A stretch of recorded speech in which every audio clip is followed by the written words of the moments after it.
PCOD, হ্যাঁ, polycystic ovarian syndrome, এই কথাটার সঙ্গে আমরা মহিলারা এখন বেশ পরিচিত।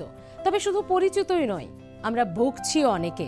কিছু কিছু সমস্যা, কিছু কিছু ভুলচুক, কিছু কিছু অজ্ঞতা, আমাদের না জানাটা কিন্তু এই পিসিওডিতে ভোগাচ্ছে আমাদের।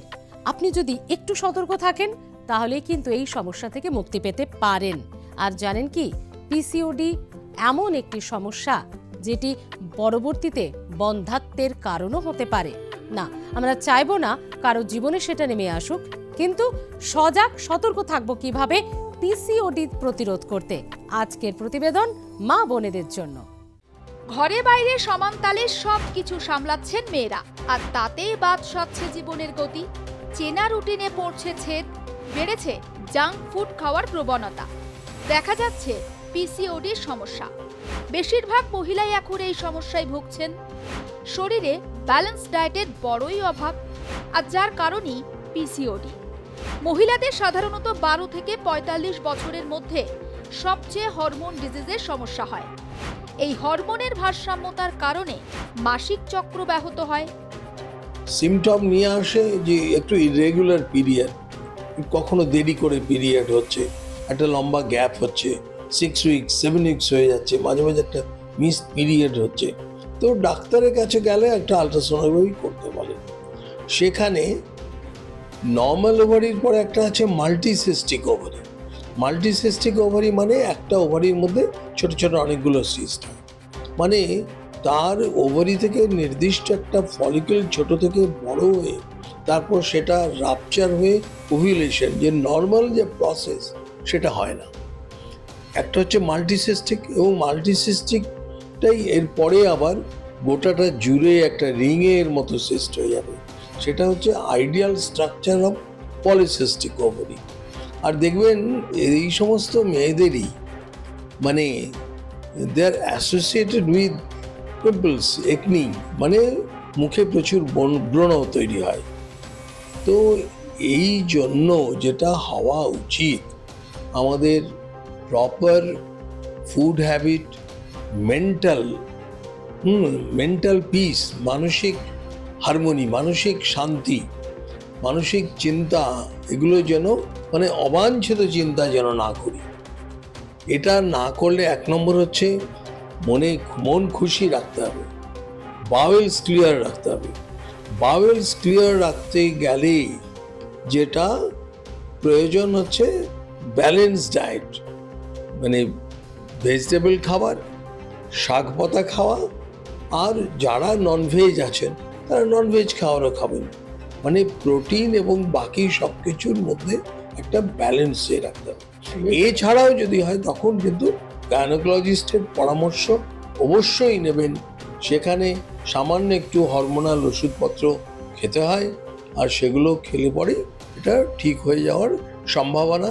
এরকম বহু মানে মহিলার তারা সন্তান সন্ততি পেয়েছেন, সব কিছু ঠিক হয়েছে। পিসিওডি কি? পিসিওডিতে ডিম্বাশয়ে অতিরিক্ত সংখ্যক অপরিণত ডিম্বাণু তৈরি করে, যা নিঃসরণে ব্যর্থ হয়। পরের দিকে যা ছোট তরল ভরা সিস্ট তৈরি করে।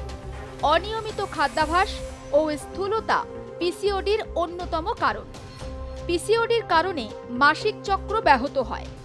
স্ট্রোজেন, প্রোজেস্টেরন এবং সেল, এই হরমোনগুলি মাসিক চক্র নিয়ন্ত্রণ করে, যা হরমোনের ভারসাম্য বজায় রাখে। পিসিওডি হয়েছে বুঝবেন কিভাবে? এই রোগের অনেকগুলি লক্ষণ রয়েছে, যেমন পিসিওডির লক্ষণ: অনিয়মিত মাসিক চক্র, গর্ভধারণের সমস্যা, ব্রণ ও তৈলাক্ত ত্বক, মুখ বা শরীরের অতিরিক্ত লোম, চুলের ঘনত্ব কমে আসা, ওজন বৃদ্ধি, বেশি করে পেটের চারিধারে। পিসিওডি চিকিৎসা ঠিকমতো না করালে গর্ভধারণের সমস্যা দেখা দিতে পারে। পিসিওডি বন্ধ্যাত্বের একটি স্বাভাবিক কারণ, তবে দ্রুত চিকিৎসকের কাছে গেলে হরমোনের কিছু ওষুধ ও সঠিক খাদ্যাভ্যাস, ব্যায়াম করলে এই রোগ সেরে যায়। গর্ভধারণেও সমস্যা হয় না। পিসিওডি রোধে খাদ্যাভ্যাসের দিকে নজর দিতে হবে। রক্তে শর্করার পরিমাণ যাতে বৃদ্ধি না পায় সেই সমস্ত খাবার খাওয়া থেকে বিরত থাকুন। যে সমস্ত খাবার খাবেন না, যেমন প্রক্রিয়াজাত খাবার, চিনিযুক্ত খাবার, অপরিশোধিত খাবার এড়িয়ে চলুন। সাদা রুটি, মিষ্টি, ভাজা খাবার, প্যাকেটজাত খাবার এড়িয়ে চলুন। ডায়েটে ফাইবার জাতীয় খাবার বাড়ান। হজম শক্তি দৃঢ় করুন। আমরা প্রায়শই দেখবেন জাঙ্ক ফুড খুব খাই। এই জাঙ্ক ফুড বাবা-মারাও ছোটবেলা থেকেই বাচ্চা স্কুলে টিফিন নিয়ে যাবে, চট করে কিনে নিয়ে গিয়ে দিয়ে দিল।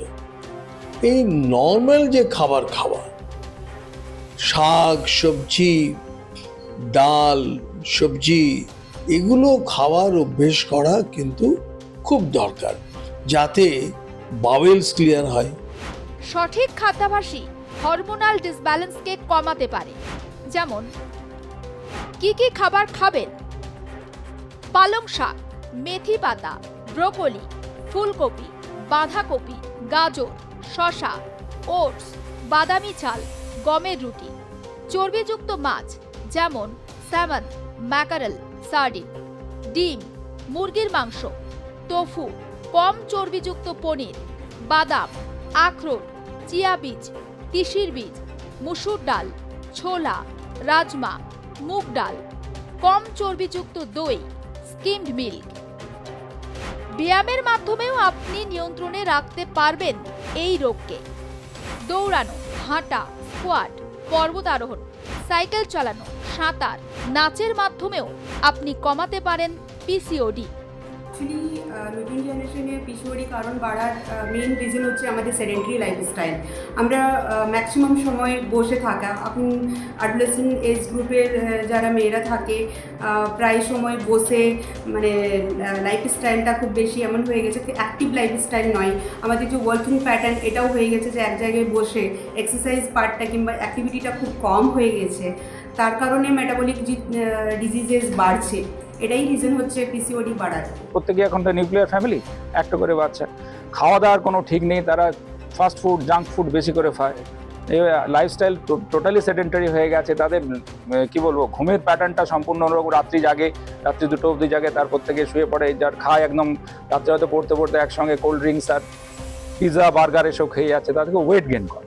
তা ওয়েট গেন হচ্ছে কি একটা মেন ফ্যাক্টর, যেটা হচ্ছে কি যেহেতু এই সেডেন্টারি লাইফস্টাইল, যেহেতু তাদের এই প্লাইংটা থাকে না, খেলাধুলো করা বা লোকেদের সঙ্গে মিশে করা, আমরা গার্জেনরা এখনও চাই না। আমরা গার্জেনরাও দেখবেন অনেকটা হয়ে গেছি যে মেয়ে বা ছেলে যেই হোক না কেন, সে আমার নিজের ক্লাসের মধ্যে থাক, তারা খেলতে যাক বা বন্ধুদের সঙ্গে মেলামেশা করুক, ফিজিক্যাল অ্যাক্টিভিটিস করুন, এটা কিন্তু ম্যাক্সিমাম গার্জেনে আমরা চাই না। তো মেয়েদের এই ব্যাপারটা হচ্ছে কি আমার মনে হয় মেন কারণ হচ্ছে ওবেসিটি। আর একটা জিনিস দেখা গেছে যে আমরা থাইরয়েডের প্রবলেম আমাদের দেখেছি, যে যাদের পলিসিস্টিক ওভারি থাকে থাইরয়েডের প্রবলেম বেশি হয়।